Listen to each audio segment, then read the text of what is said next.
Hey, everyone. Hi. Hello. Welcome to another episode of Alison. Hey now. Greg, what are you doing here? Hey, what do you mean? Alison, Where'd you come from, Greg? I came from the world of Childish, and I just want to make sure that your listeners know that you're just as wonderful on the other podcast you do.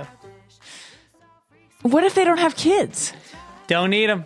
You don't need them. A lot of our listeners actually tell us they don't have kids. We talk about sex. We talk about all sorts of dirty stuff, Yeah. but also parenting stuff. Yeah, so. Check out Childish. New episodes every Wednesday, wherever you listen to podcasts. Childish, oh shit, maybe I should have gotten fixed.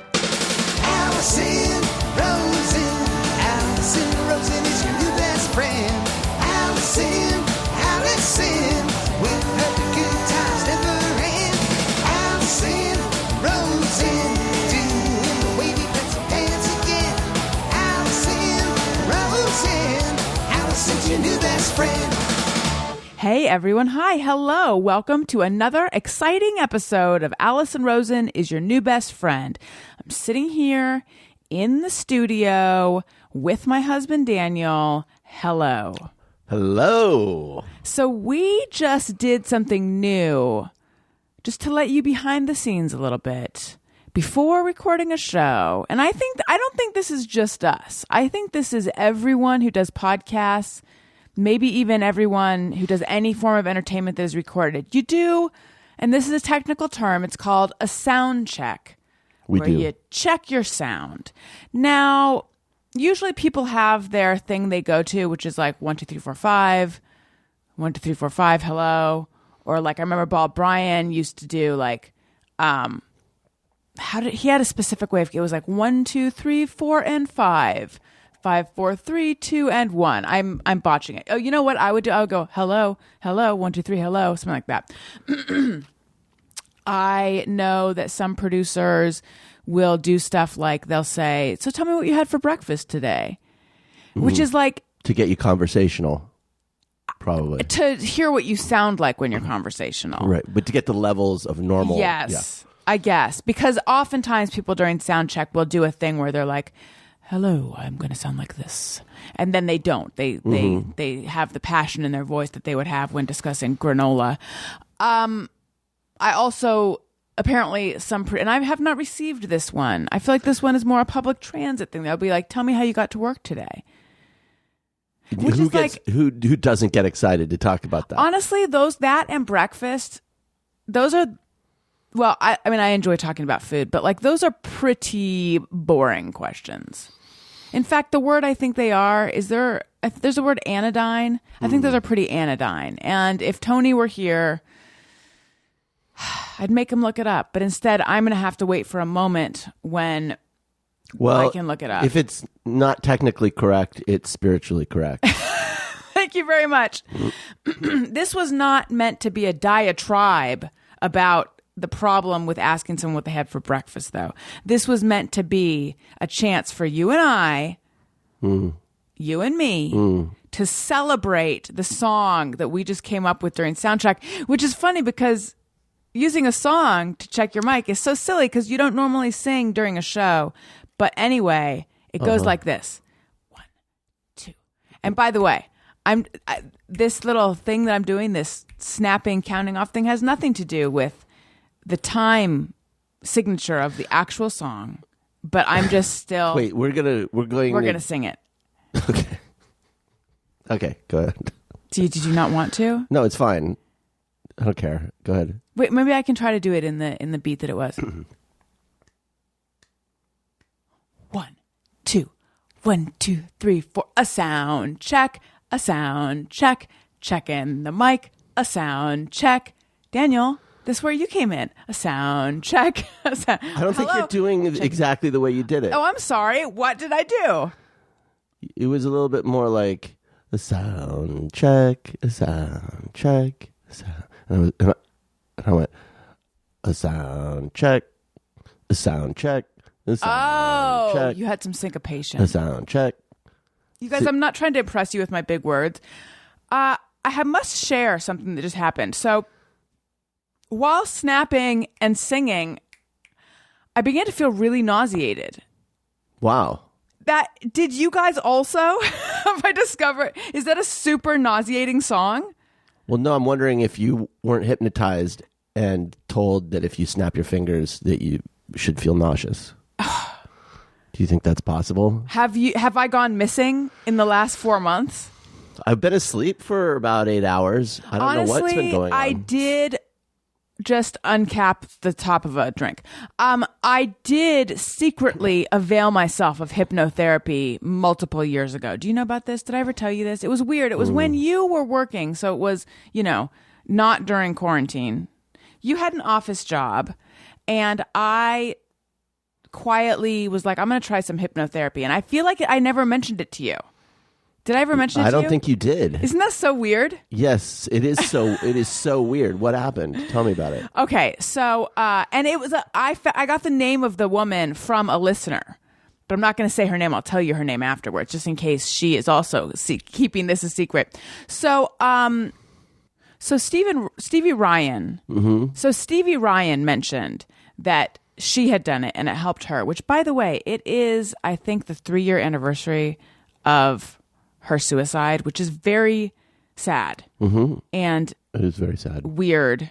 It's still surreal to me. Mm-hmm. I was recently watching some clips of her because her podcast co-host Kristen Carney had posted them. Anyway, very sad. Okay, so she mentioned that she had done it, and then Michael Showalter came on, and he mentioned that he did hypnotherapy to quit smoking, I think. And he never had a cigarette and never wanted one after that. And I was like, okay, I don't know that I'm fully on board, but I'm going to try it because I would love to be free of nibbling at night. So it totally failed. It totally failed for that. Uh-huh. But yes, it did help me with some of my grief from Oliver. Oh. Which is definitely not why I went. I went because I wanted, and I think she was like, picture your bed is a blue light. It's so soft. It's so comfortable. Your pillow is so soft. And I was like, but my pillow's not that great. Yeah. I mean, we've discussed at length on here the problems with our pillows. So my bed was not a sanctuary. And were there was you no blue aware light. Of everything that was happening while you were hypnotized? Yes, pretty much. Yeah. But I think that's normal. This idea that you go into a trance. Well, that's what I suspect.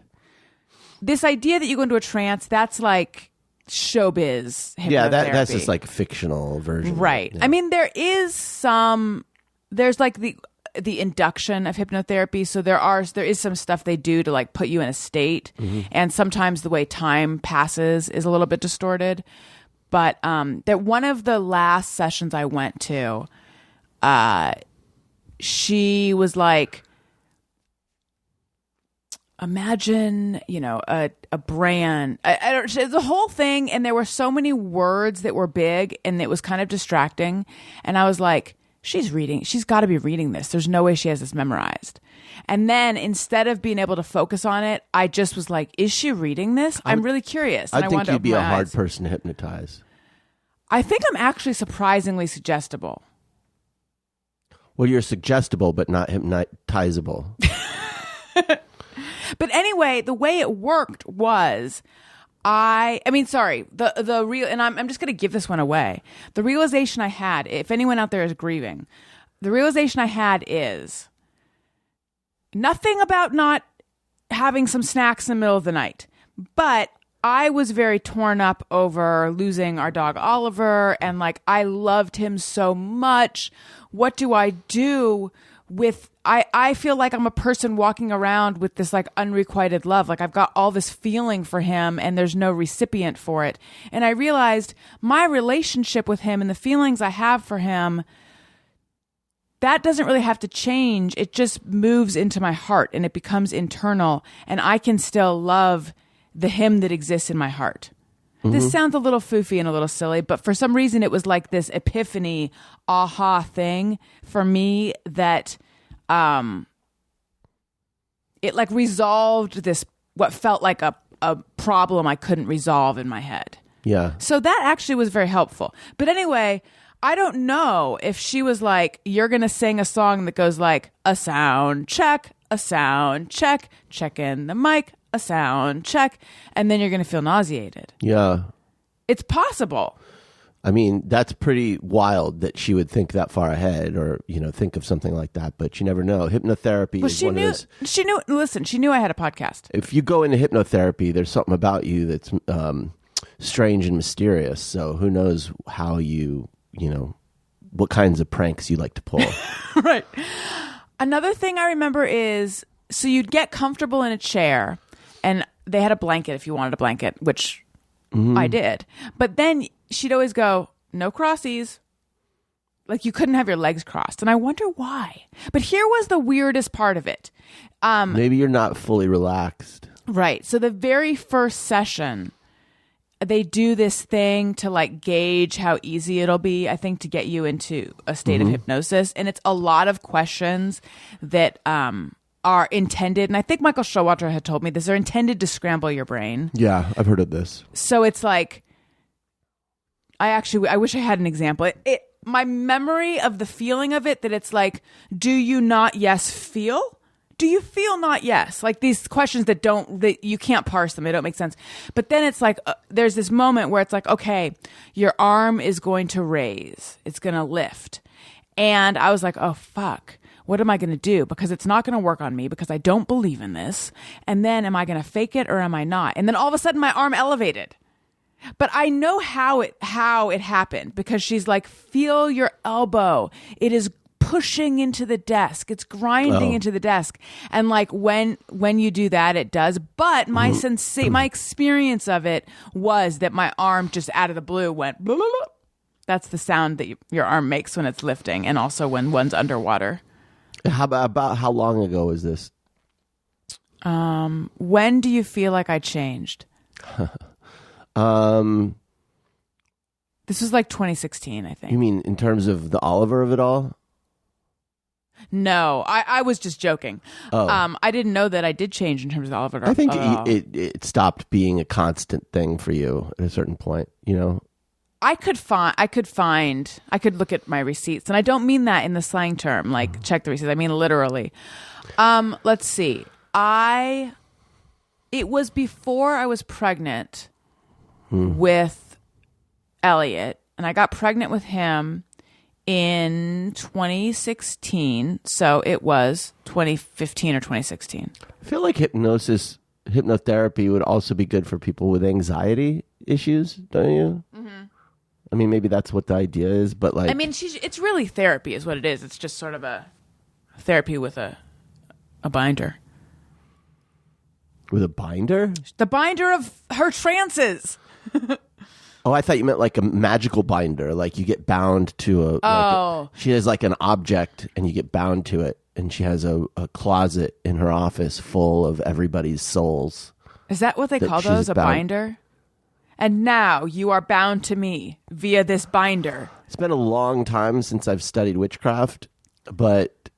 I'm just saying, somewhere she had all the the hexes and spells written down because there's no way she had those memorized. But why? I mean, if that's what she does... Maybe she did. I mean... I don't know. I became so distracted with, like, what's she reading from? I know a friend of mine did one of those hypnosis stage shows. He got pulled out of the audience. Mm-hmm. And he wanted to believe that this was all true. And... he describes it as like just playing along. And I think that's really all it is. Was that you that told me that? Maybe. That oftentimes in like the stage show version, it's people just playing along because they're so worried about I think about the awkwardness of it not working. My feeling, my sense, like I don't know this to be true, but this is with those is that they do a pre-screening. I think they do a pre-screening and they kind of find people that would be willing. They have ways of testing to see whether people would be willing to go along. Yeah, you test suggestibility. And one of the ways apparently is like to offer someone gum. And if they take it, you found a live one. Suggestibility, but it's like but not in the not in a hypnosis sense. Not like you're putting a suggestion in there and then they don't know what. Maybe it's like the same way that like whatever ineffable quality it is that I look for in someone that I think would be a good guest. Yeah, but there's a difference between what you did and what I'm talking about. I'm talking about stage shows, which is not the hypnotherapy. This is just Yes, people. I know. I feel like I love you. Did you not just hear the very last thing I said? Because I feel like that was exactly what I'm saying. It's that ineffable quality I look for in someone that would be a good guest on my show, like a performative quality. Did you hear what I just said? Yeah, Because what I just said was not. You said no, not like what you just did. Something about a stage show. I'm so confused. No, what I'm saying is this. No, I think you were trying to draw a parallel between what you what gives a shit. Here's what I'm saying. They do something like the gum thing to find the people that'll be willing to go along with it. Yeah. And it's not suggestibility in the sense that it's, boy, I could put an idea in their head and then they'll do the thing because they're under hypnosis. It's suggestibility of just like the conscious sort of like, I can suggest something to this person and they're game to pretend. Right. They're like a good improv partner. Yeah. I'm just making the distinction because I think when you're talking about hypnosis, you talk about suggestibility. It suggests, suggests. I think we're on the same page. So anyway, during all May that. I suggest we move on? Oh my God. We should move on. I am suggestible. Anyway, I had a chance to look up anodyne, and it means not likely to provoke dissent or offense. Inoffensive, often deliberately so. Okay. So they ask you a deliberately anodyne question at the beginning. However, I don't normally eat breakfast, so. So are you saying that there are some podcast hosts that eat breakfast that try to hypnotize you in their sound check? No, I think you missed the point. There's been so many points made. I have a question. It's a navel gazing question, but here's the thing. By the way, I love gazing at naval things. I love gazing. Have you at my ever own. gazed at an aircraft carrier? Are those It's ships? impressive. I guess they Are would they be. ships? Yeah. An aircraft carrier? Yeah. I guess it has to be. Well, you said naval, which means the Navy. Yeah, honey. An aircraft carrier is a ship. It's on the water. What? Are you serious? Yes. You know what an aircraft carrier is? No. Wait. Tee-hee, I'm dumb. Wait, do you seriously not know what an aircraft carrier is? Define all of those terms. Define seriously. I mean, I like through context, I have a sense of what it is, but I don't think I know what it actually looks like. Oh my God. That's wild. Have you seen Top Gun? Nope. That I would expect you not to have seen, but I can't. Wait, mind is blown. How can you not know what an aircraft carrier is? Well, Want me to describe what I think it is? Yes. Okay. You know how on the tops of skyscrapers there's like a helicopter landing? Yes. It looks like that, but it's a ship. Well, I mean, sort of. Yeah, it's like a massive, massive ship, and the top of it is just a giant runway. It looks like a giant I'm right. runway. Yeah, Ish. it's a giant runway with a control tower, and then big cables that go across so that on the one end they can lift the planes up out of the ship, The hold. like these elevators kind of things. They lift them up onto the runway and then they wheel them out, and then they can launch them off the back of the ship. And then on the other side of the ship is the landing side, and they have these cables, and the planes have little hooks on the bottom of them. Okay, all of this is news to me. Wow. Well, I want to say, excuse me, I was never a little boy. No, what's weird is that like I have an uncle who was a pilot for the Navy who was okay. who did this. I Who was don't. the youngest. Maybe I don't have an uncle who is one of those. I've talked about it. That's all I'm saying. I'm not expecting you to be it's whatever. You've not talked about aircraft carriers? I have. I've been. Oh, okay. Maybe I haven't. Maybe I haven't. I have a whole story about going to and being on an aircraft carrier. Well, that sounds familiar, but I didn't know it was a ship. Well, it's okay. Were you thinking? No, never mind. Why can't they be on land? Why can't these aircrafts take off from land? Well, that would be the Air Force. So the difference between the Navy and the Air Force is that the Air Force operates off of land, and the Navy operates off of the water. Well, And I was unaware that the Navy had planes. This I don't expect you to know anything about because you're not super into military stuff. I'm not even a little bit into the military, although I know all 4 songs So okay, from my. we'll get to that. Okay. The K aircraft songs. carrier strategically is valuable because it gives you. If you didn't have aircraft carriers, you would need to. When you had some sort of operation, you would need to have, in order to have air power, you'd have to have a landing place. Okay, so like if you were say wanting to launch an invasion in a country where there were no allies that would give you somewhere Airspace. Land to A landing strip. Yeah, then you could move a carrier fleet in, and you could still have air power.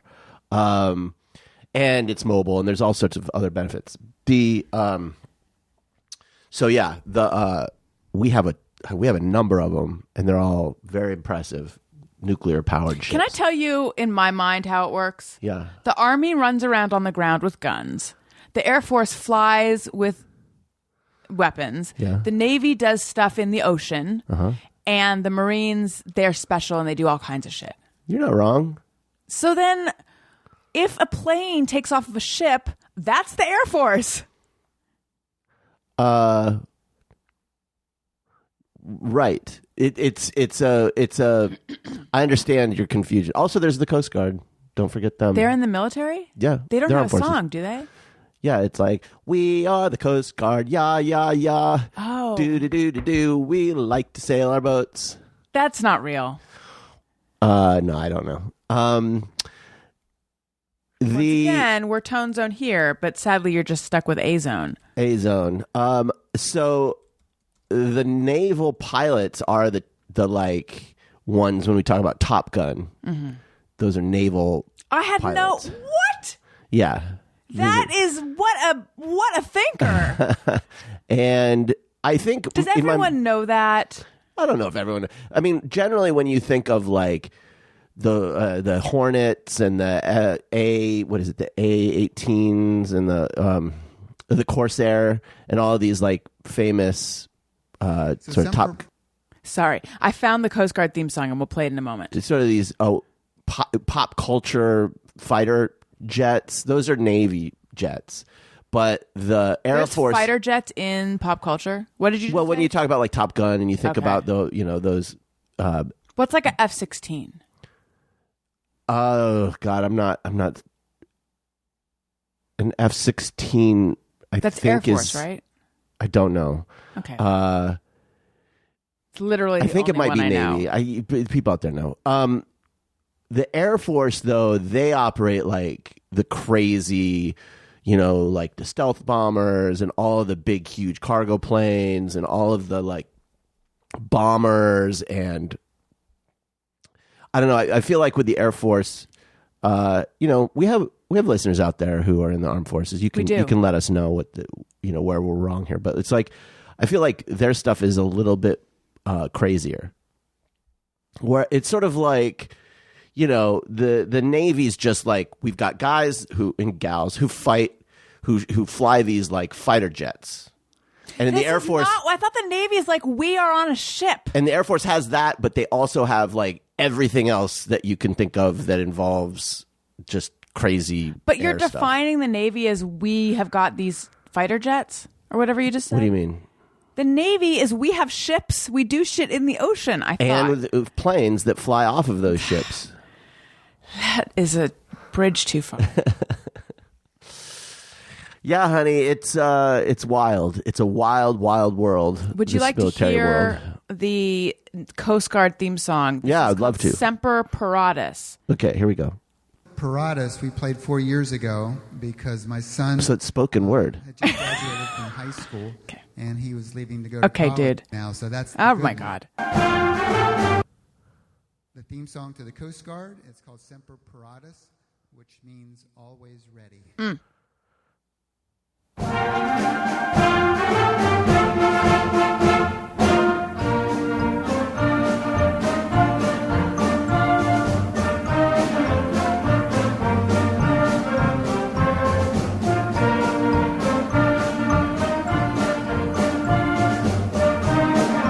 This is children's music workshop. It's children playing this, and I like it so much that I kind of want to just let it play for a little bit longer.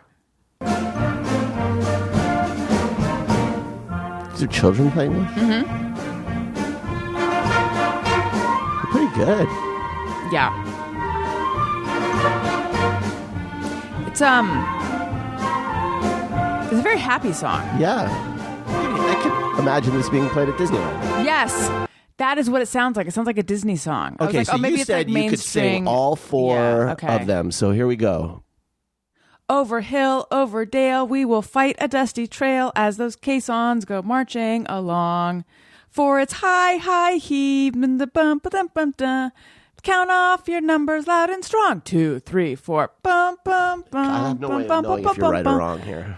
We are the The army goes marching along. or something like that. Okay, that's one. Another one is. Oh fuck! The wild blue yonder. Off we go Into the wild blue yonder, flying high into the sky. If you live to be a gray-haired. What is that one? What? Which one is that one? That's the same song. Oh, Jesus. damn it! Okay, and then what's the Navy one? The Navy is In the Navy. I don't know, honey. You're the one that said you could sing them all. Well, I learned them all. This is what my private school education went to, but let's just look them up. Okay. Navy song. By the way, we're recording this on the 4th of July. Oh, so yeah. we're Anchors feeling- Away is the Navy song. Yeah, anchors away, my boy. Here we go. Anchors away. Ooh. This is some Enya-like build-up right here. The United States Navy.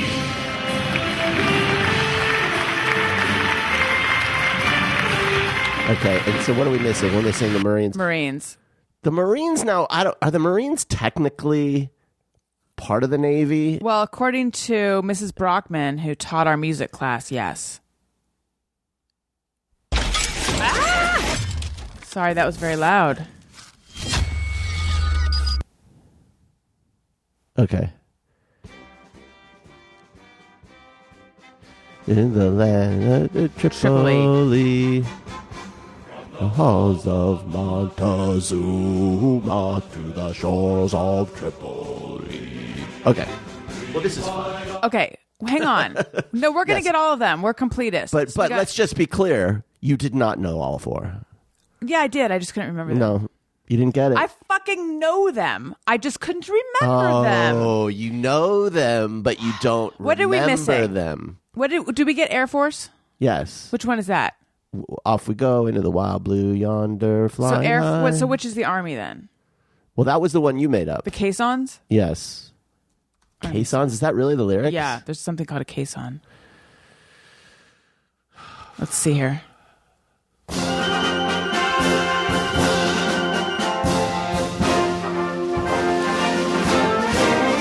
March along, sing a song. Nope, this is not it. Not the one I know. The army of the free. I don't. Is this the Army? What is I it don't know called? what this is there a theme song? What Hang is- on. The caisson song. Okay. This is an ad. You really need to. Literally called Oh, damn. In Your Face. You got it, honey.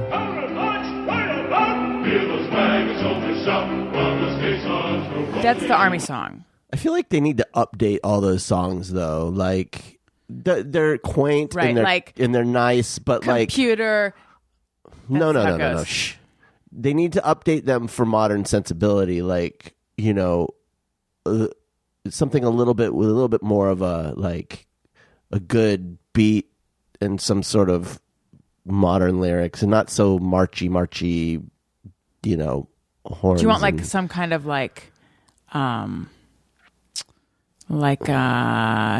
who would be good to do this? Like My Chemical Romance. I don't know who I'm forgetting what they sound like, but something like electronic. Daft Punk.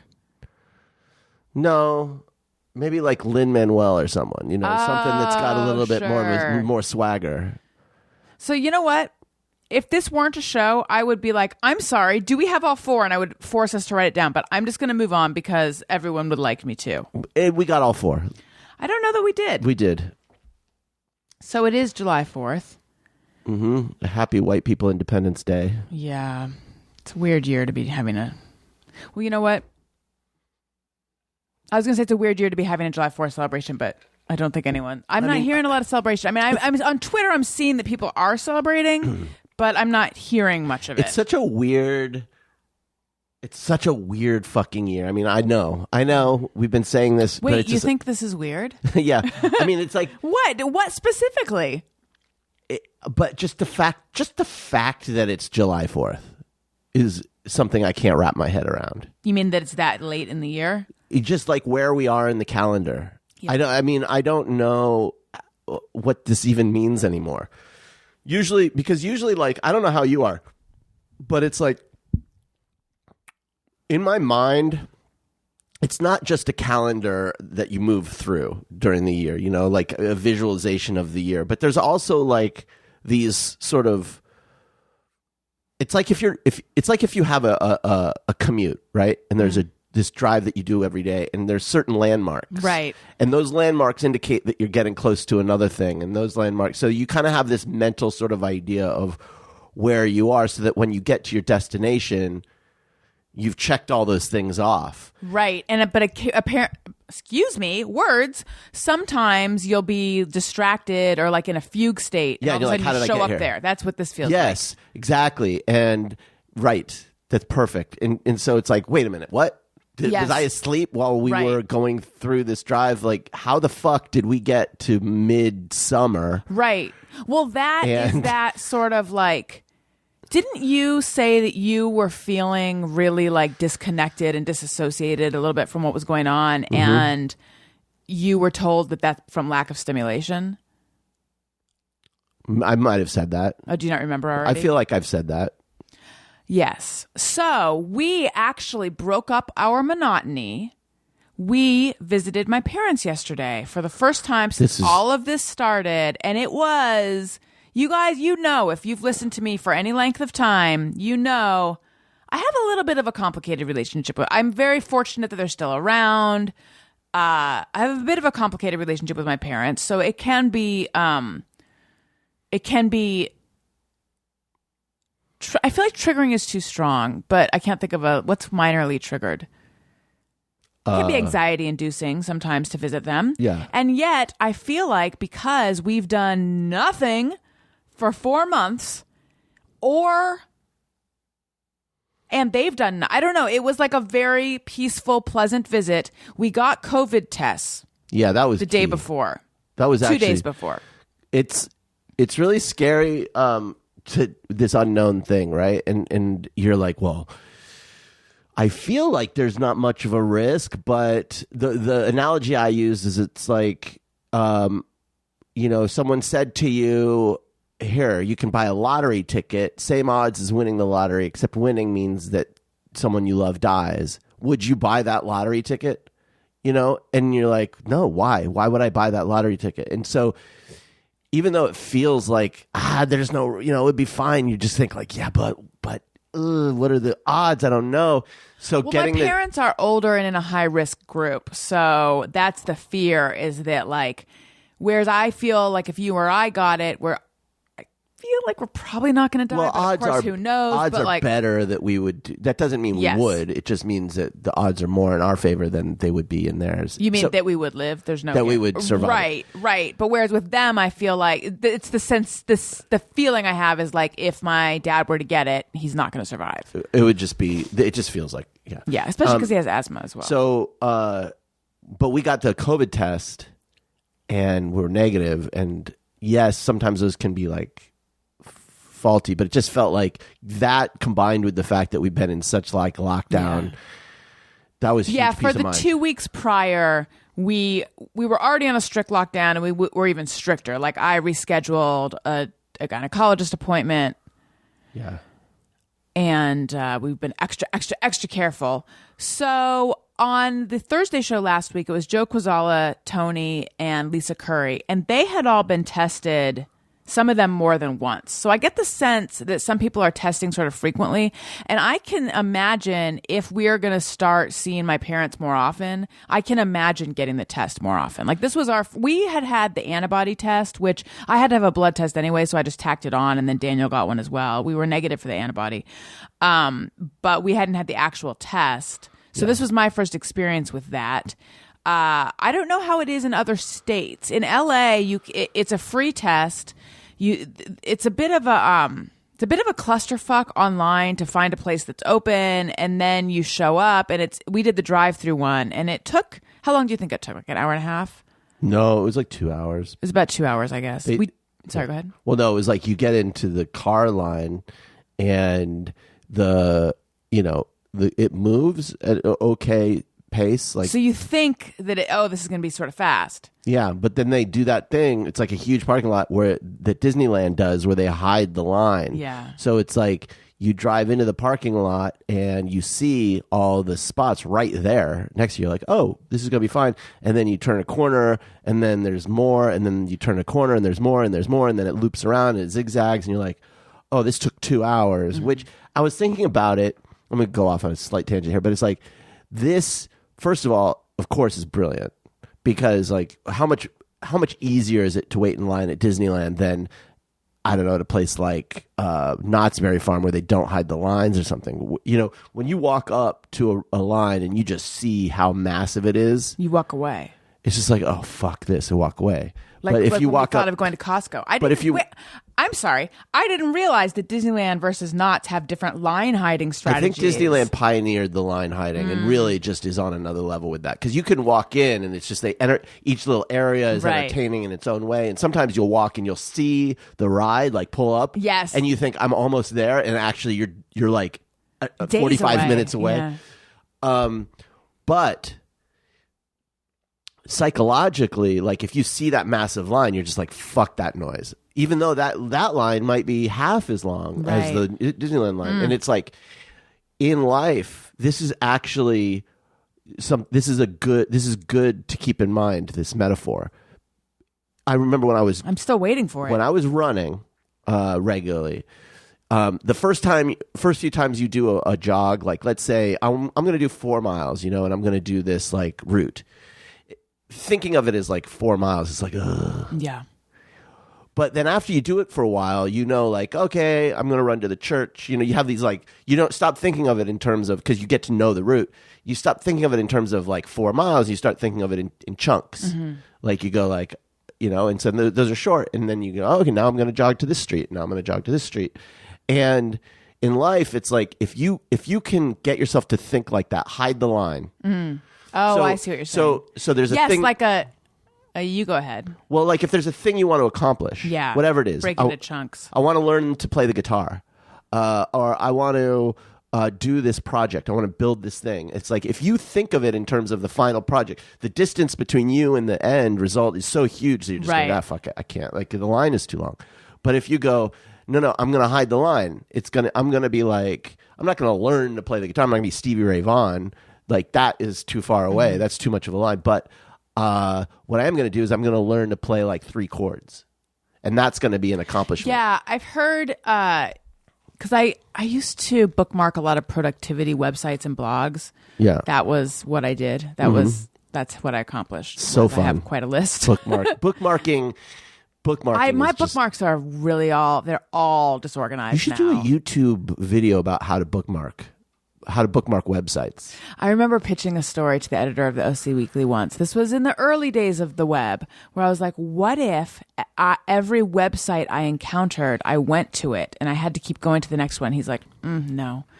He didn't think that was a good idea. Oh, like physically went to it? No. Just like I remember being like, what? There's a website on my Diet 7-Up. There's a website on my artificial sweetener. Like, what if I actually went to those? No wonder they were dying to get rid of you. They weren't dying to get rid of me. They were relieved when you left. Like a huge... Are you basing this on what my mom said yesterday? Yes. Because that was Time Out in New York. Oh, what is this one we're talking about? OC Weekly. So they both felt that way. I don't know. Can we talk about that my mom's like, so we get there and I would say within the first 10 minutes, she has like heartily insulted me accidentally twice. Now, I don't. She wasn't insulting you. She was just reminding you of something someone else said that was insulting. Yeah, no, that's what I'm talking about. And she's like, can I ask you a question? Have you ever noticed that when you watch a movie and they do a close-up of someone's hair, and it's like, so it's like, it's never as straight as yours. I don't think she intended. No, she didn't. And I'm like, and I was like, what do you mean? Like, she's like, there's always more frizz than yours. It was so weird. It was like back and forehanded. There's always like more frizz. It's never as straight as you make yours. And I was like, for a second, I'm like, does she mean like when you see a movie star in the wild? She's like, no, but I mean, it's a scene in the movie. So it's how they want it to be. It's like it's never as straight as yours. And finally what we decided upon, and I said to her, Daniel thinks my hair should have more volume, just to like give her, and what we decided on was, it's like, you're seeing it so big. And I said to her, mine would have that too if you got really close to it. Yeah. Or because they back come. I don't know. She was not trying to insult me. It just came out weird. Well, I think like when there's things they put in their hair to fill it out. Like no one wants their hair when they're getting photographed to look like yours. They want it to look, you know what I mean? They want it to look. No one would do what I do to my hair. They want it to look more attractive. They don't want it to be like, and just like, Is that what sound my hair makes? It's just like someone poured tar on your head. Well, it's your just hair dripping down the side of your head. I'm just telling you what your mom said. I'm not saying I think that. I'm just paraphrasing your mom. Listen, I have straightening anorexia, and by that I mean I don't feel like it looks good unless I have made it stick straight. Now I know that I sacrifice a little body and volume. It's okay. I don't mind. I mean, I'm really seeing the grays in your hair today. I know. My hair color sort of hides how much gray there is, but there's quite a bit these days. I was thinking maybe I should dye it. What do you think? Oh, what would you do? I don't know. What color should I go? I would love to have dark hair. No. But see, you know what I would like the dark eyebrows. You have eyebrow privilege because you have dark eyebrows. You don't have to think. There are things you don't have to worry about in life, like having no visual contrast on your face. Has Elliot heard you talk about the eyebrows? Because Elliot is sort of obsessed with eyebrows and told me that he wished his eyebrows were darker. And then yesterday he was like, he did? Yes. Oh, geez. He's inheriting my neuroses now. He's like, Owen has brown eyebrows and Daddy has brown eyebrows and I have brown eyebrows and you have, and he looked at me, he goes, black eyebrows. And like, I feel like what his relationship to eyebrows is what a lot of people are to like eyeballs. Like Owen has blue eyes and I have brown eyes, and you know what I mean? Like, I feel like he thinks that there's like a significance to eyebrows. I've never discussed eyebrows with him, so I don't know. Has he heard you talking to yourself about your eyebrows? No. What were we talking about, though? My mom and COVID tests. Okay, so your mom said the thing about the hair. What was the other thing? You said she insulted you twice. Oh, it was like, didn't you find out something like if you hadn't quit timeout, they would have fired you and then you could have gotten unemployment? Weren't you bummed about that? Or something like that. And I was they like, were going to fire you. Yeah. And like she has the understanding that you were going to get fired. Right, which I think is not necessarily untrue, but I never lamented that I had quit. I was fine with that. What she is confusing she conflated a couple things. So whatever date I quit. Yeah, let's set the record straight. Yes. Are you being serious? No. No, but this is helpful to someone. What I'm about to say. Oh, that's right. The thing about the beginning of the month. I don't remember when whenever I think that I quit near the end of the month, and had I quit at the beginning of the next month, then I would have had the rest of the month of health insurance or something. I later looked it up, and like there's definite advice about if you're going to quit a job, which I realize is not really timely for anyone right now probably, but when things are happening again and people have gainful employment that they might quit, look up when to quit, because your benefits last longer if you quit on a certain time of the month. And I didn't know that. So I had said to her, oh, I wished that I had quit at a different time of the month. Then but I think it's possible had I not quit, I later would have been shit canned. But I never lamented that I didn't quit. I never lamented quitting. I think she was saying that you regretted the thing about the health insurance. She wasn't saying that. This is not interesting. I reminded. Oh, I know. I reminded her anyway, but the way she said that thing about whatever. You know what? Let's move on. Okay. So the COVID tests. They were super easy. Once you got it, it wasn't the back of the throat Here's thing. the thing. Yes, it was just here's the thing, though. They tell you not to drink for 20 minutes beforehand. Yeah. And I didn't drink from the time we left our house to when we got there. So I was real parched. And then we got there and they're like, okay, now it's like you could have. Yes. Because they don't. You know. But then you have to cough 3 to 5 times beforehand to like bring the COVID up into your mouth before the cheek swab. And I really gave those coughs my all. And I had a little bit of a sore throat the next day. Yeah, me too. Did you? Who would have thought making yourself cough could harm I you? anticipated that a bit because like I was thinking this is going to hurt a little to try to really cough when I don't need to cough. Especially when you're all dried out. Yeah. But yeah, it was super easy. People should do it. Do it. Should we listen to a call? Okay. And then we got our results a little bit over 24 hours the next day. Yeah, and we're negative. Okay. Hey, Alison and Daniel. I hope you're doing well. This is Rick from New York. Just checking in again. I had a couple of kind of quick random thoughts. Alison, I know you like the word simulacrum. Actually, when you first mentioned it on the show, it connected with me because I grew up in Mexico, and that's the word we use for a drill, like a fire drill, earthquake drill. It's a simulacro de incendios or the temblor. So right away, and I've never heard it in English, so it's really funny that you brought that up. I love the last Thursday show. You had the discussion about that weird toilet paper that one of your guests had. We did something similar when we weren't sure how to find toilet paper. We got it on Amazon. Turns out it was this Portuguese brand called Renova. It advertises itself as the sexiest paper on earth, which it's not. It's green and not a festive green like my wife insists. It's kind of radioactive. It dissolves really easily, and it smells like my grandmother, so I really wouldn't recommend it. But it's what we had to go with for a little while until things started stocking back up. And just a quick JMO. As I'm walking my dog in the evenings, I sometimes, can't help peek in people's windows here in New York. And sometimes I try to guess what people are watching if I catch a glimpse of their TV. Jeopardy's the easiest to figure out what they're watching, but sometimes it's like, what is that? So yeah, just finding ways of trying to amuse myself while we're still, even though things are opening up, we're being extra careful. We're not ready to go out and eat and drink and what have you. So just still taking it easy and riding it out. Hope you're doing well. Again, Daniel, this is Rick from New York. Thanks a lot. Bye. I totally do that. Yes. I don't walk Wendy like I used to, but the best is like evening time, walking your dog in the neighborhood and just looking in everyone's windows. And it's not because I'm some weird perv. Well, but are you that doesn't mean I'm not. Rick is? No, I'm relating to Rick. I'm explaining. But there's something about, if you just go out on the street, you don't see a whole lot of people, at least here in LA.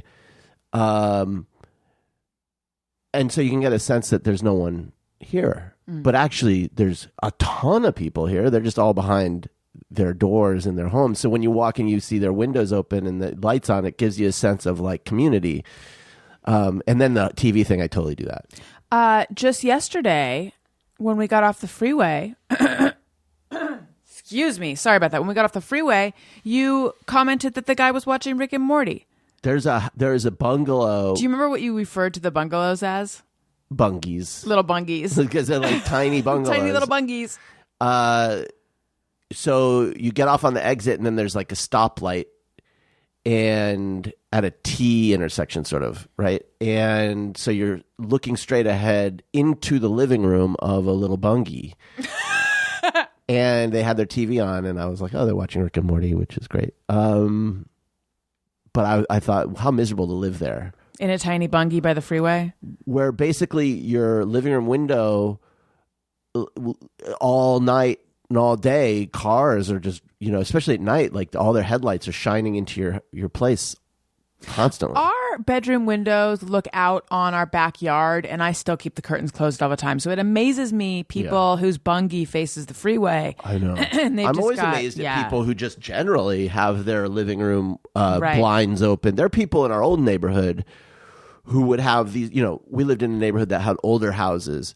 And in LA, those older houses usually have like lots of archways and things like that. And so like there would be these big, huge living room windows with giant arches, okay, and no curtains. So like they couldn't. And I've always been like mystified by these people. Like you're on stage constantly. Every time you're in your house, people on the street can just see what you're doing. Does that not bother you? And I have to share, How? I think I might have shared, I don't know how much if I've ever, this is going to be so disappointing given the halting way I just started that. So these same people who are across the street from us, the ones where I'm pretty sure they sacrificed the chicken for that Jewish holiday. Oh, yeah. That was upsetting. They did, I think. I didn't see the actual sacrifice, but I saw the chicken like trying to run away from them. Yeah. Okay. But anyway, there was a toddler who was like always screaming and crying over there. And I was just I like, remember that. what is going Like on? just screaming. Yeah. What is going on over there? I hope everything's okay. As someone who now has two toddlers, I can say nothing bad. Nothing bad was going on.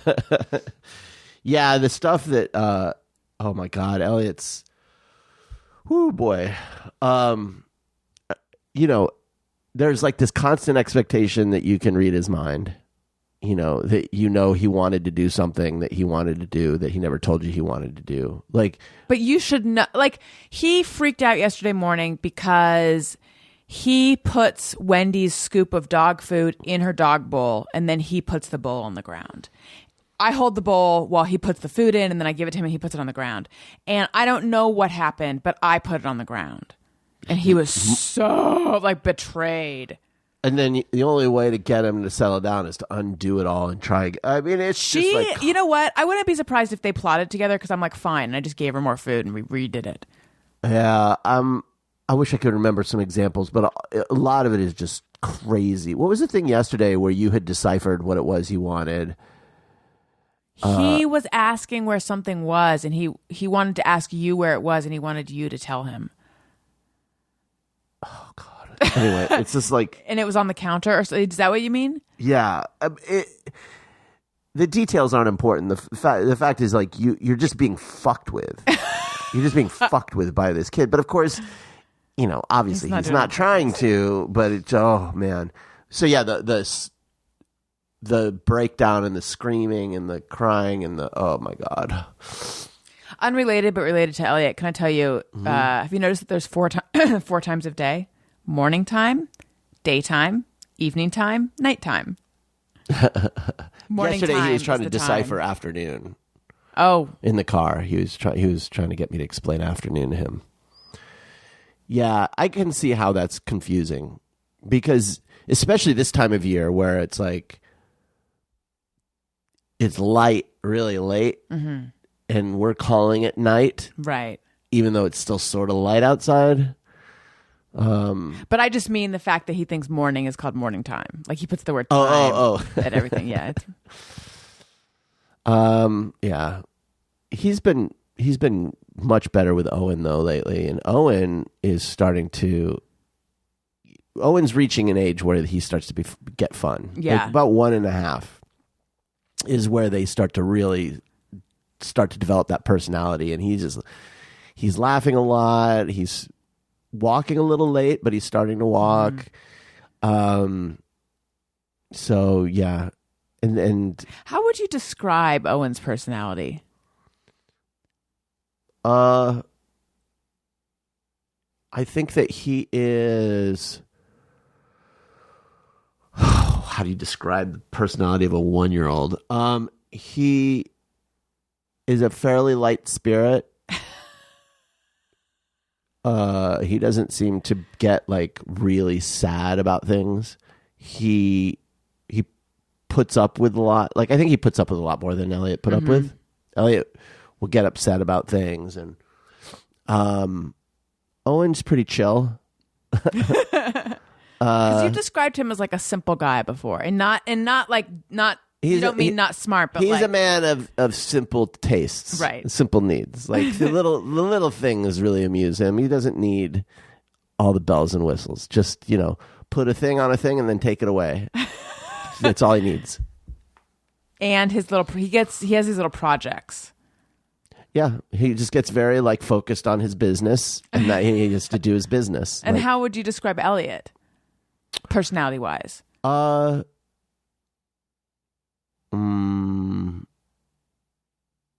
don't know. He's also he's silly. Like he's a performer. He is like a little ham and cheese. Like he likes to joke around and laugh. I think he feels things very deeply. He's very sensitive. And it's honestly like I think a lot about how my job as a father is to protect that while toughening him up. Like, so it's going to be a very like tricky thing of making sure that he can survive this world without closing his heart off and becoming calloused. Like I want him to always be sensitive and feel things deeply, but I don't want him to be so exposed that he can't survive and deal with the difficulties of life. So it's gonna be tricky, but I think that's what it means to be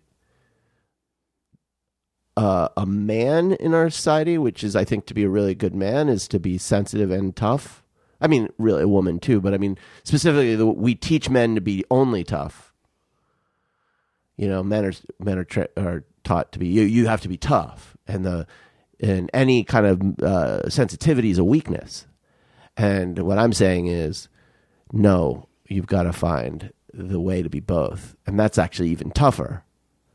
So a man who can be strong and tough and not be so closed off and have no relationship with his emotional life, that actually is a lot harder because in a way it's like closing that. Am I making sense? Yes. Closing that part off is easier. Like if I just shut down my emotional life, then I don't have to worry. Right. I'm not vulnerable. I think the black and white is always, the extremes are always easier. Right. But if you're like, it's kind of like when people say, oh, the definition of bravery involves fear, right? Because you can't be brave if you're not afraid. It's kind of like that. It's like you can't really be strong. You can't define yourself as strong and tough if there's nothing at stake. Like if you have no emotional life, that's not tough. That's just calloused. But if you're like, no, I'm risking heartbreak and I'm dealing in the like deep emotional parts of life, but I'm going forward anyway, and I'm risking heartbreak and I'm risking pain and all of that stuff, then that's tough. Well, this brings me to something that I've been wanting to ask. It's been like on my list of questions to ask people on the Thursday show forever. And in fact, I remember once emailing the guest being like, I might talk about this tonight. And I think you were like, Jesus, why would you want to talk about that? It's too dark. So I'm just going to ask you. Oh boy. And also, is my face red? No. It feels red. Maybe a little pink. I feel like I'm experiencing what I used to refer to as penis face, where my face gets kind of red and swollen. Awesome. Do you know about the penis face calendar? Yeah. Okay, so what's the question? Anyway, what's the greatest heartbreak you've experienced? Heartbreak. Or what are some of them? Because the weird thing is that, like, when I initially posited the question, which I never fully went all the way with, I was thinking my responses are going to be these two guys in New York, where I had these short relationships with them that were like it was very confusing to me. They were both kind of like faded away. They didn't have real ends. And I was surprised at how hard it was for me to get over them. I think because it was like, I was just like, what the fuck was that? I was so baffled by it. But really when I think of heartbreak, that wasn't heartbreak. Like, the heartbreak I've experienced have been like loss, grief and losses. So maybe I need to change my question. It's more like, what relationship was the hardest for you to get over? Answer however you want. I just threw a lot at you. Yeah, because I was going to say, like, heartbreak is hard to define. Like, there were girls that I had crushes on or sort of relationships with earlier in my life, and for whatever reason, like, we broke up or it didn't work out, and I felt like crushed by that. But that was like a whole different thing than like when my last relationship ended. I think it took me a while to get over it. I think that when you're with somebody, even if it's not right for you in the long term, because you were in a relationship for 7 years before you and I got together. About 6.5 years, yeah. And it was like, we were close and we lived together, and she was my family, for that period of time. And so even though I like knew it was the right thing, it took me a while to get over like losing. You care about a person, you love them, and they're out of your life suddenly. And it's like, it's traumatic. And then did you think maybe you guys should try to get back together?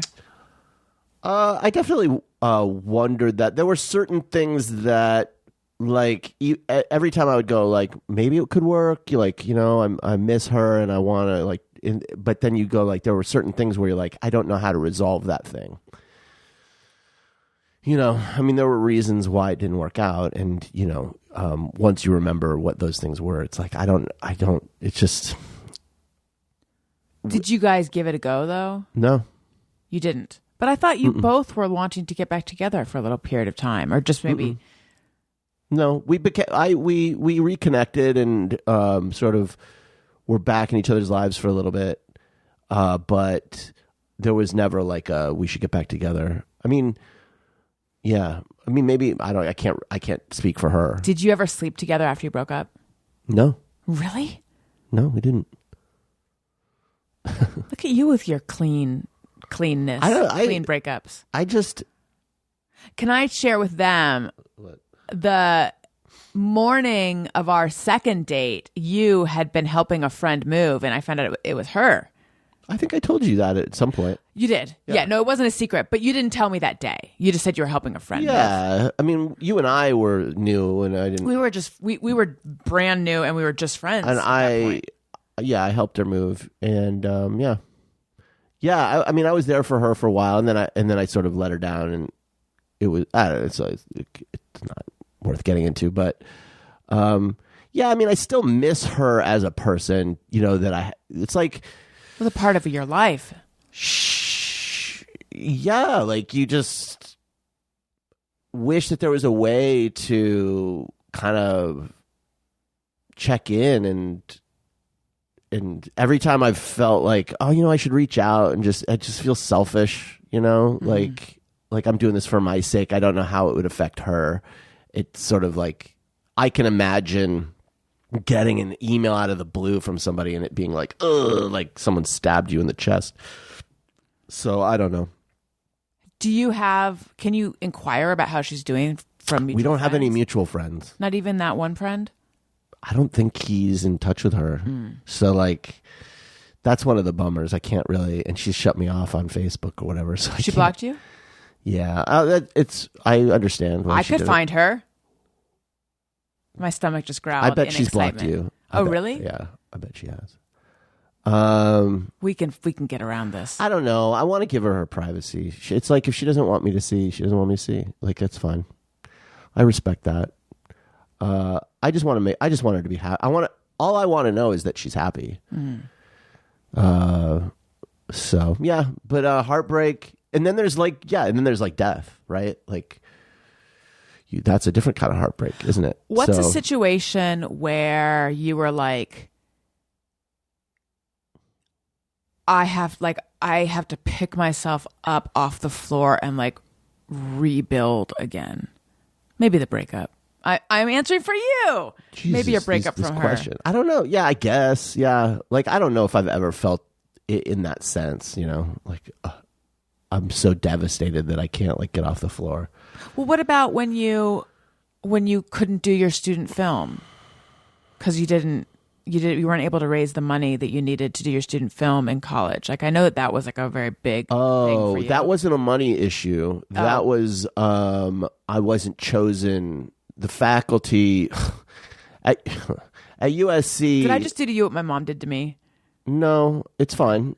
At USC undergrad production, so I went to film school, and the production program for graduate students and for undergrads is basically the same. The main difference is that they let every grad student make a final project, and they only let 4 undergrads every semester make a final project, which includes all classes, so it's like a ridiculously small amount of kids actually get to make a final film.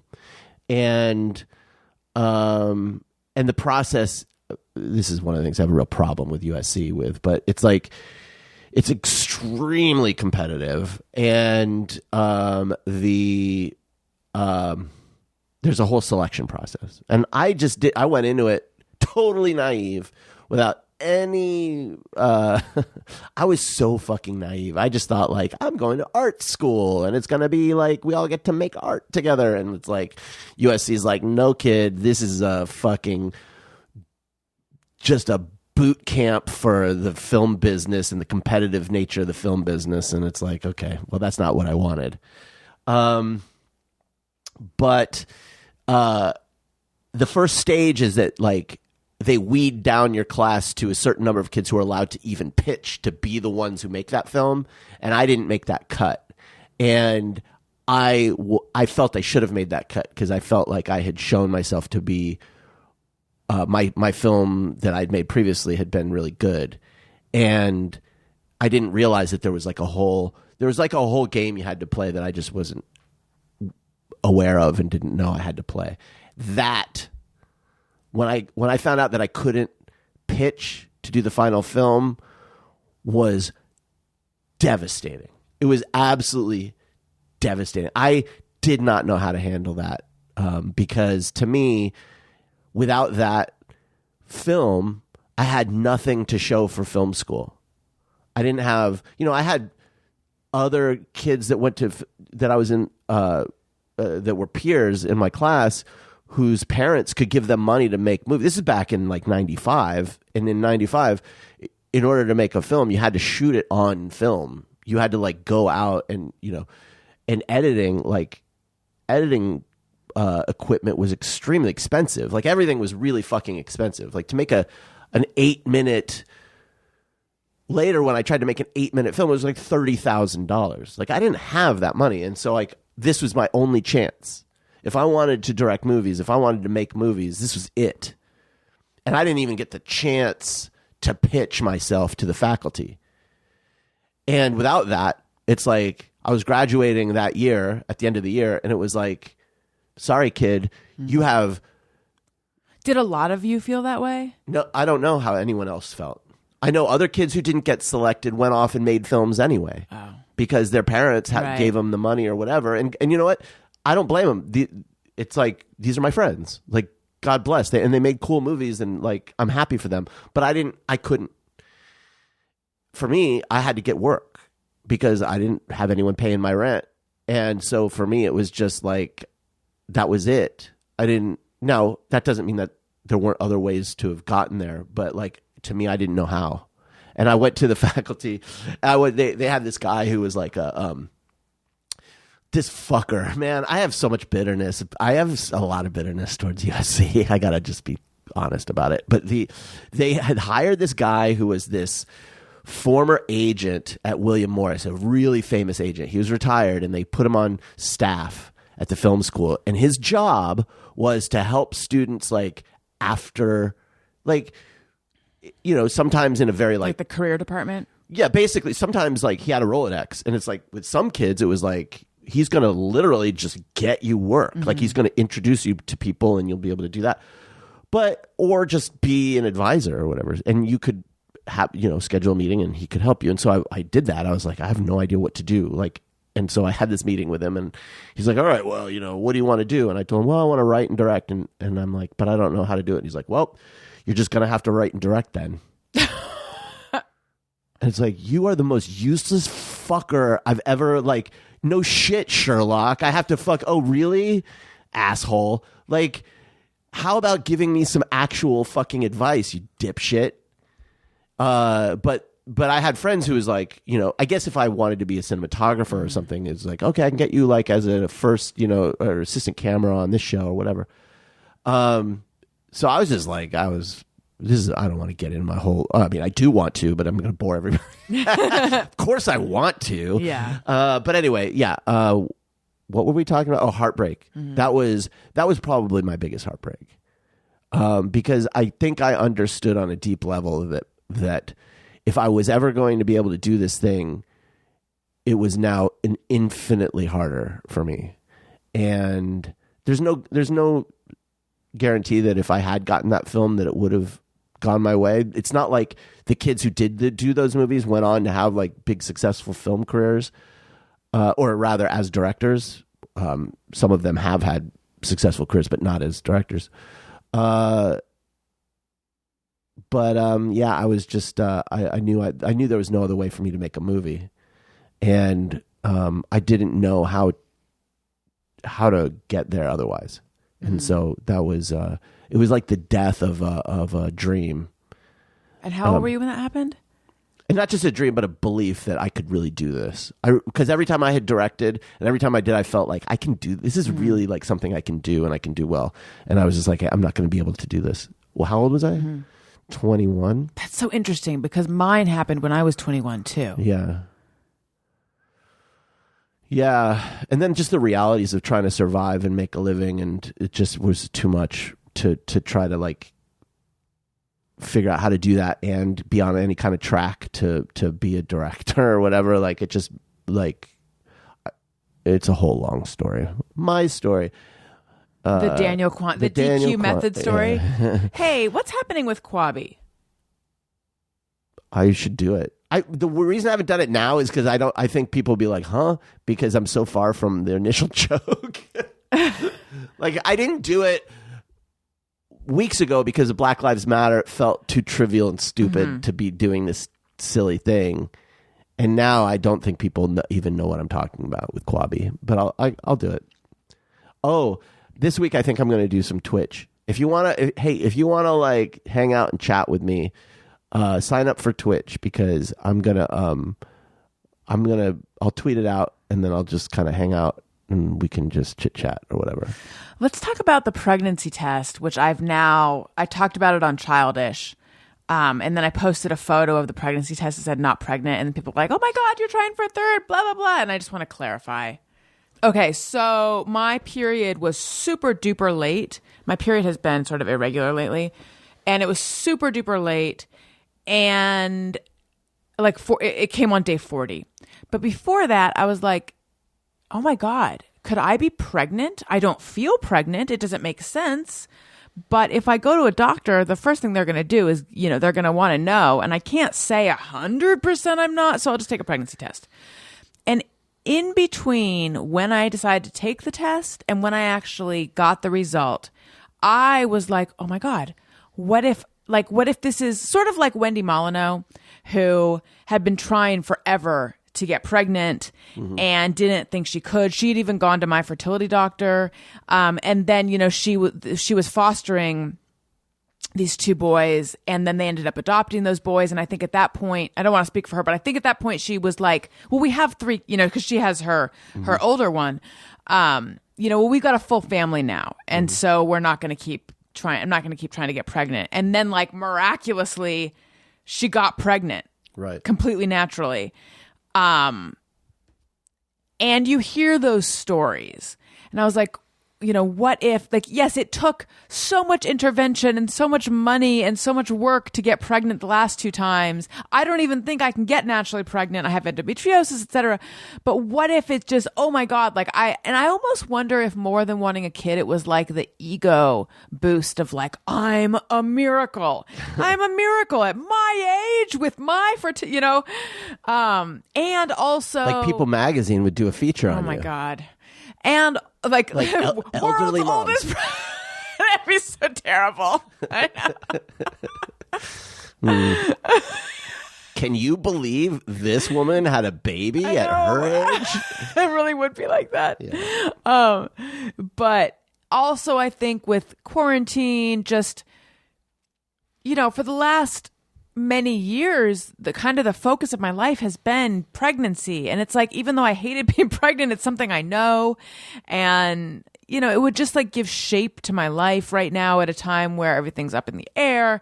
So anyway, I was surprised, but I was really kind of devastated when it said not pregnant, even though it's like, fucking, of course I wouldn't be. And then I tried to talk to you about it, and that was not a very good conversation for me personally. Because I was so happy that you I know. I wasn't very sensitive to how it affected To what me. I was actually saying. I was just immediately thinking about what it meant to me. And I was like, oh, thank God. Although, if we had another one, of course, I would come around on it. But I thought geez. you would leave me and go to Mexico. That's what you told me. I wouldn't. But the idea of having another kid right now, it's just like, I just, ugh. I can't get over how relieved I am that Owen is now out of his baby. Newborn. Like every phase he gets into, I'm happy he's not in the phase he just was in, and I won't have to do that again. So the idea of like, no, you can't do it all again. It's just, oh, I'm so sick of that. Like, but that is all about me. And of course there was the whole thing you were dealing with. So I think that's why it was. Well, you were just like, if we satisfying. had like endless money and da-da-da and da-da-da, then maybe. But I mean, aside from even your health and da-da-da, like I was just like, no, I'm not talking about that. I'm not saying I want another baby. And all you were hearing was she's saying she wants another baby. All I was saying was there's a lot of fear. Yeah. That I was having, which is like, oh shit, she wants a third, and I really don't want a third. It's all I could think about. Right. And I was like, no, I'm just trying to talk to you about how I was surprised at my disappointment with this test. Like I was surprised because I didn't think I wanted another one. That's all I was trying to say. You know what you should do? Before you have start some talking to me, girlfriends? before you bring something up to me, like with an email, give me a subject line. Okay. So like, you go, Daniel, I want to talk to you about how I'm disappointed that this, and that'll focus my mind where you want it to be, as opposed to me just reacting to the general content. So you want me to send an email ahead of time and then set an agenda? Oh my God, could you do that every time? Put it on your calendar? But I feel like you don't read my emails usually. I really don't. So what's the best way to get it in front of your eyes? But so most of your emails aren't like you communicating with me. They're like forwards of things and stuff. So right. Not like funny ha-ha No, like things. Trump memes, like, hey. No, they're like the things that are... In the same way that you forward me the messages from CVS telling me that my prescription is ready, that go to you for some reason. Right. But anyway, then afterwards, I realized that I all of a sudden was like, oh my God, I long to have a third. What is this feeling? But I think it's that I long to have a third in the face of the knowledge that I can't. I don't think I Right. really This is want a like third. wanting to go to a party you weren't invited to, but you don't really want to go to the party. Yes. Yeah, I do wonder if we made more money, if I would feel differently about this. Part of it is like I just don't know how we would do 3 in this house with our life, with our income. Like I just don't know. I feel like if this is not the right house for 3, we don't have the right cars for 3. Yeah, it just doesn't. I don't know how we would do it. Right. But if we had we could have we have a guest house and we can put a nanny in there, and then it's like, oh, well, maybe I could do 3. And I mean, I was thinking yesterday, I was looking at Owen, and I was like, wow, I love Owen as much as I love Elliot. I know you don't feel this way, but it's like, I don't like this jokes. This is a recurring joke that you make, and I don't. One of these days, you're going to make it in front of the kids. But you're like, it's so cliche and stupid, but you're like, I love this kid every bit as much as I love Elliot, and that's wild. Right. That your how heart, could you love? Yeah. How is it that your heart can be full and then full again, just as full? Right. Like what? I mean, obviously, the way we think about it is wrong. Because it's not a finite supply. Zero-sum game, yeah. Right. But yeah, it's just like, and you go, well, I guess if presumably if we had a third, I'd feel that way about a third. And imagine that, having that much love, right? And having like, oh my God, I have a third person that I feel this way about. But it's just like the logistics suck. I really don't love childcare. Like, I don't love it. Like the thing where you're having to come up with game, like, and I think it's because I have so little time to do anything that I want to do. It's so hard for me to engage in like in the way that you need to engage. It's really hard for me. It's a me problem. All of a sudden I'm fantasizing about a bigger family, and I don't know what that is. Like, it's like, these are 2 great little people. We make good people. We owe it to society to make another person. We could have a girl. It'd be more fun. I don't know. It's weird. Yeah, I know. But I guess what stops me partly is like, I live in constant fear of their future and the world that they're going to become men into. Like, I'm hopeful, but I'm not optimistic. And I just think that the trajectory we're on is going to be a really hard life. Like, there are a lot of trend lines that are going in very, very bad directions. And I think, well, our generation, the wars, for example, that like happened during our generation were all like wars that were fought by voluntary. Over hill, over dale. Well, they were all like Case on. volunteer. You volunteered, right? I gotta look up case on. I'm listening. Right, it wasn't conscripted. So it was like, yeah, not conscripted, and we were never we could just like, I don't know, pursue our whatever and try to have like lives on our own terms to the best we can. Yeah, I don't in think a capitalist there's not society. Going to be another draft. But no, there might not be another draft. It might just simply be war. Like the concept of war as being like the model of a World War II. Yeah, there's not going to, I doubt there will be a war with China. It's pretty unlikely. But with, and I don't want to get too deep into this, but it's like, if global warming continues on the trends that the climate scientists are saying, that means that the like tropic zone will become uninhabitable, literally uninhabitable. That means hundreds of millions of people will. By the way, when I was in labor with Owen, my mom came to visit, and then Daniel had this conversation with my mom. And I had to ask them to please shut the fuck up. You guys are not helping me at all. This is Daniel. Like, when everything's quiet, Nothing's Gonna Stop Us Now by Jefferson Starship pops into my brain. That's my default setting. Your default setting is this. I cannot tell people how many times when we were driving to the hospital, like when I was so pregnant and I was just thinking about like, okay, they've got to do this, got to do this. This is the conversation you would have. And I'm like, you're not helping me. Well, in my defense, I don't think there is one. This is something that caused me a lot of anxiety and stress. I know, but we can't figure it out.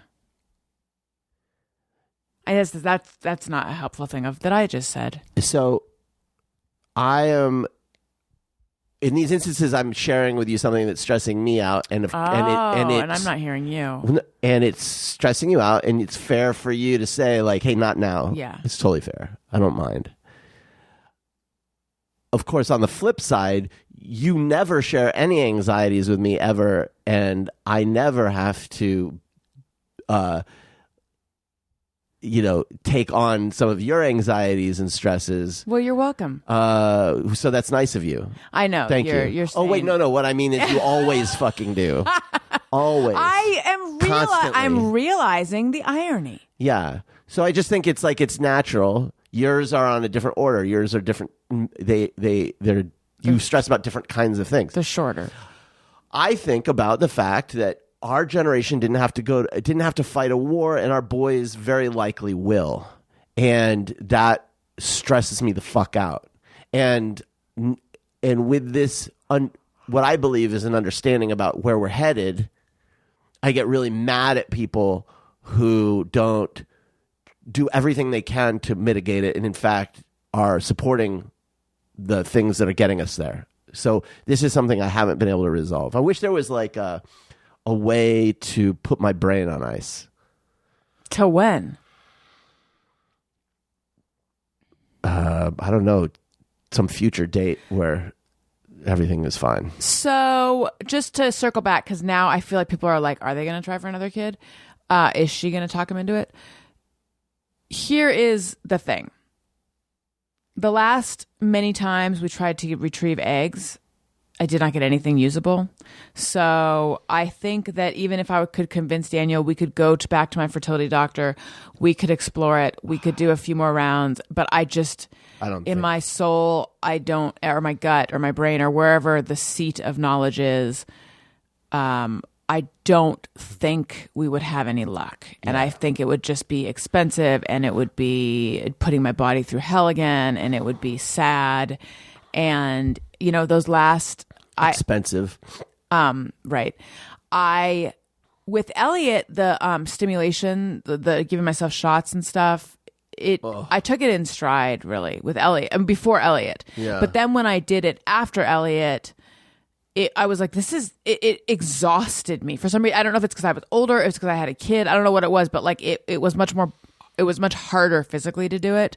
So I just think, and for all I know, they'd laugh me out of there. They'd be like, sorry, we have a cutoff at this. I think we're such good customers that they'd welcome us back, but I just don't think it would work. So I don't think it's possible for us to have another baby or another genetic baby. Correct. Yeah, I just think when we got Owen, it was the last of the embryos that we had. It was literally the last 2 embryos we put in. And we got Owen. it just felt like this is it. Yeah. And so the idea of going back and starting over, it just feels like no. I agree with you. Let's do some iTunes comments of the week. I love your comments. Please, whatever you're doing, drop it all and go to... We can go to apple.co/Alison Rosen, or just look for Alison Rosen's Your New Best Friend on iTunes, which is now called Apple Podcasts. And please, if you're not subscribed, subscribe your friends, but also review, download, rate, and we are going to read a couple comments as a way of saying thank you for your comments. Also, I'm on patreon.com/Alison Rosen. A lot of people just signed up at the $10 level, which is wonderful. $10 level, you get a live stream with me every month, and so you get a bonus episode at the $5 level, and also I've been putting the videos at the $5 level, although technically $10 is the video level. So for a while, I've been putting them at the $5 level. I think I'm going to create it. You know what? I'm going way too much in the weeds on this. But anyway, the video of the last Q&A with me where I answered your questions and got into a lot of gossip in details of the videos at the $10 level for that one. So a lot of people signed up to see that one. And thank you very much. Patreon.com/Alison Rosen. Okay, let's do iTunes comment of the week. Alison wants your iTunes comments. Alison wants them, yes she does. Please leave her some iTunes comments and don't forget to click 5 stars. Okay. Real Conversations That Entertain by Cannot See. Allison's husband, Daniel, appears to be trying to get kicked off the podcast or out of the marriage with the comments he makes. For our sake, he must remain in both. He is funny and interesting. He is also a hero to men that he can tease his wife and get away with it. Perhaps it is just the audience, but she'll even laugh. Anyone can have a podcast. Not everyone can record husband jokes without... you think you're funny, but you're not. Without hearing that, probably. Right. Alison interviews are bold without being aggressive and is able to interject with her own experiences into the conversation without putting too much attention on herself. Alison, Jenna, Matt, Chris, and Gary delve into conversations that you will not find anywhere else. I find myself often thinking I thought I was the only person that did that. Things like worrying if I leave a tissue from blowing my nose after using a public toilet, will the next person think something weird? The group have real conversations that come up organically, which is all well and good, but if they are also able to do this in an entertaining way, which shows true talent. Okay. Very confused. Thank you for the wonderful comment and the 5 stars and for listening. But there's something confusing about that one, right? Tell me.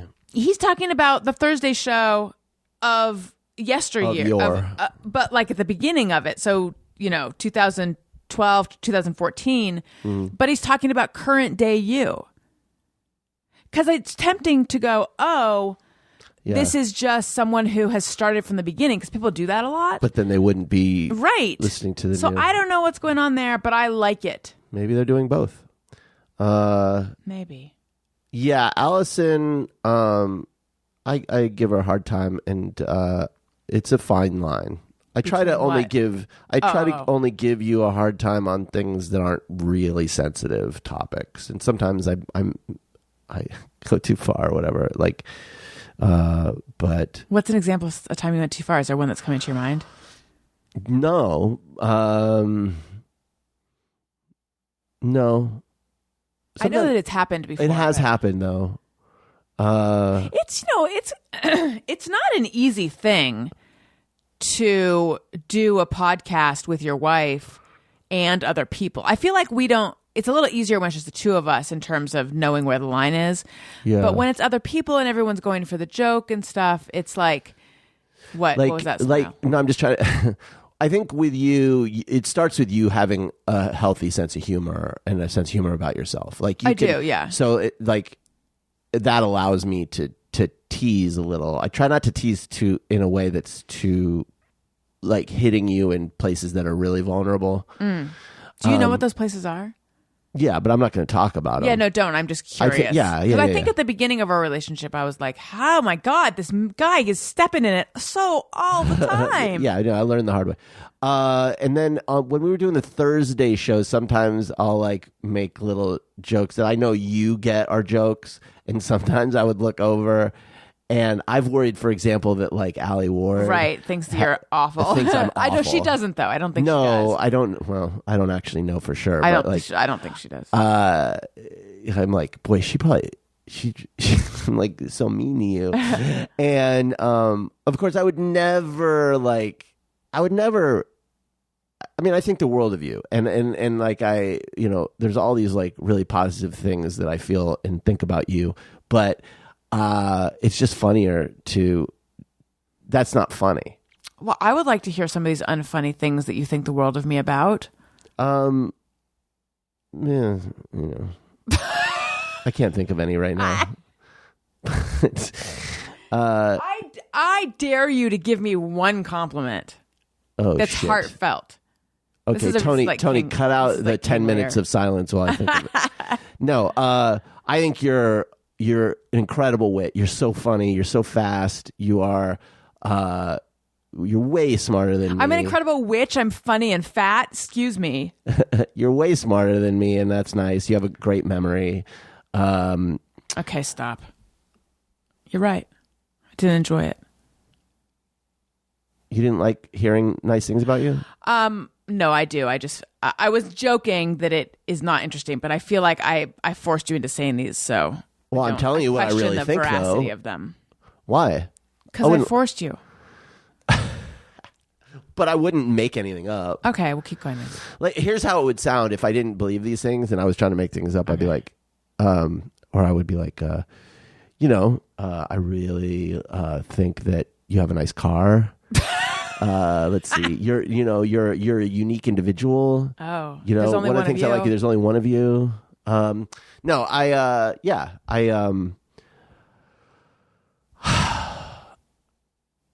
See, I've already lost track of what I was saying. It's okay. It's like I feel weird being complimentary in public. Why? Because I feel like it's personal, and it's like really sincere, and it's personal, and it's private. It feels private. So that's why I don't do a lot of like public, like, oh, my wife's so beautiful and smart and funny and all that, because it just feels like, yeah, that's what I think, and that's for me to feel about you. I don't need to declare it. And it's just funny to me to declare silly, like to be mean. I don't think I'm mean. No, I don't either. I don't think I'm I think we mean. both tease each other. I tease you. Yeah. Yeah, so I don't know. But I know that there are people out there that are like, don't like it. And I don't know. I mean, everyone has a different tolerance level for teasing, I guess. And those people should just know that like we're okay. We're not like on the brink of divorce or anything. Okay, we got to close the show, but let's just end on the other day you were talking to me, and in the middle of talking, you like reached into the other. You did some weird body movement where it looked to me that you were reaching in. You were looking for something in the other room and possibly reaching into the other room. And I said, "What is that?" And you said, "I'm accessing a memory." What? Can you explain what happened? So in about 2,000 years, there's a war between machines and man. And I was built to replicate humans, and I've come back in time, and that's me. No. You know when you're talking and you just look off into space? I do that all the time. Yeah, so they have determined that have you heard this? Like, if you're watching somebody and they look to Yes. like upper left, they're lying, and if they look up to the other, that's interesting. And No, it's like, I go upper left for real memories. I forget what it is, but there's one that we all do because that's like where real memories are, and this is where you're inventing Your lie things. memories are, and it's a tell for when someone's lying, and so that's what I meant. I don't know if that's what I was doing. It was like, but I was like, I was trying to remember something. I had to look in the direction that I was, Oh, I didn't get your joke. Oh, I know. I thought that you really somehow that movement helped you remember. Well, in a way it does, because you're putting your eyes in a place where it's like I like to call it a hot corner. And then you go to sleep. I look off a lot because I find it hard to think and maintain eye contact sometimes. Very like hard. during therapy, and I notice this. I don't notice it in the room, but I notice it on my, when I do FaceTime with my therapist. I look off most of the time when I'm talking. Yeah, for me, it's like it allows me to not have to think about what I'm looking at. And when I record myself doing the podcast, when I do the Thursday show, I am looking at them usually. But when I recorded myself doing just me answering their questions, I allowed myself to look off because that's what I naturally do during a podcast. I didn't keep eye contact with the camera, except for I get very distracted if I'm looking at a person while I'm trying to talk. Yeah. It's funny how when you talk about eye contact, you become I'm highly aware of my eyeballs right now. Do you ever do that thing Hot where balls. you're like, okay, I'm going to make sure that I'm making some good eye contact, and you're like, yeah, but I'm only looking at one eye. A little bit. Yeah, Now I am. You can't look at both eyes. Yeah, I know. Anyway. My eyes feel self-conscious. Daniel, this was a wonderful episode. At least my part of it was. I hope so. I never know. No one Let knows. us know. Because I always walk away from this thinking like, ugh. No one cares about what I have to say. If you want to call the show, and by the way, I'm sorry we didn't get to more voicemails, 323-553-2331. Again, patreon.com/Alison Rosen. Patreon. I'm on Cameo as well, cameo.com/Alison Rosen. Follow me on social media at Alison Rosen. Follow on Twitter and Instagram, show's Twitter feed at ARIYMBF. Please subscribe to my YouTube, youtube.com/Alison Rosen, and listen to Childish Daniel. What about you?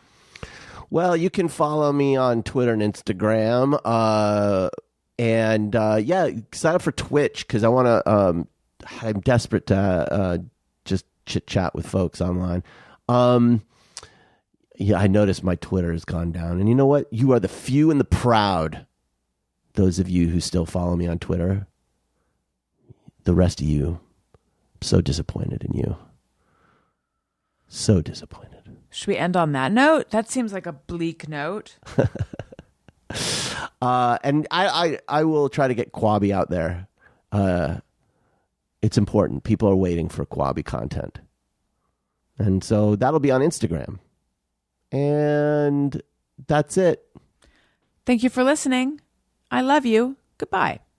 Hey, do you know about the Alison Rosen Show?